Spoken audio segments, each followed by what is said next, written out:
Hi, I'm Peter, 27 years old, working as a plumber. People usually think this is a love story. Maybe it is. Or maybe it's a story about how easy it is to trust the wrong person. Whatever you decide after hearing this, that's up to you. 2 years ago, my life was simple. I worked 6 days a week. Sometimes I'd leave home before sunrise and come back after dark. It wasn't the life I dreamed of as a kid, but it was an honest living. I lived alone in a small apartment. Nothing fancy. Just enough space for a bed, a table, and a television that barely worked. I wasn't looking for a relationship. In fact, I had convinced myself that love just wasn't for someone like me. Then one night, while scrolling through social media before going to sleep, I saw a profile I'd never seen before. Her name was Jessie.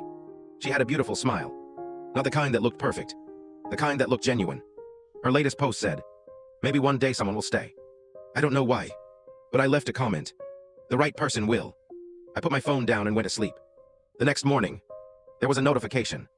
Jessie had replied, "I hope you're right." That simple conversation became the beginning of everything. For weeks, we talked every day. About work, about childhood memories, about dreams we never told anyone else.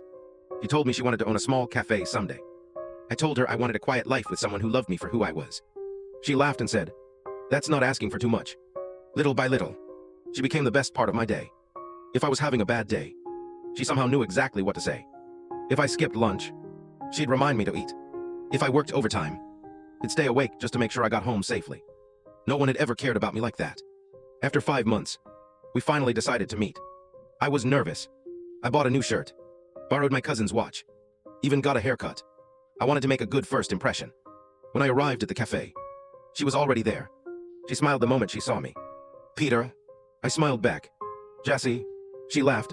"You look even better in person." I felt my face turn red. We talked for hours. It never felt awkward. It felt like we'd known each other for years. Before we went home, she hugged me. "Thank you for coming." That hug stayed with me all night. A few weeks later, I asked her to be my girlfriend. She smiled. Then she said yes. Those were the happiest months of my life.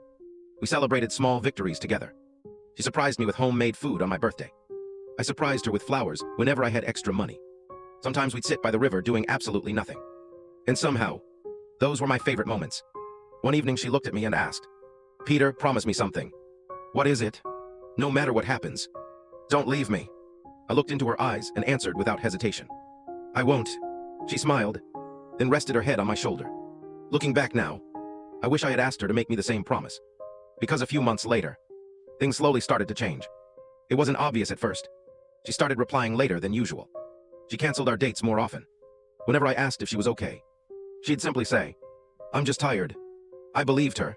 Until one night, I called her. No answer. 5 minutes later, I tried again. Still nothing. Then I received a text. "Sorry, I'm already asleep."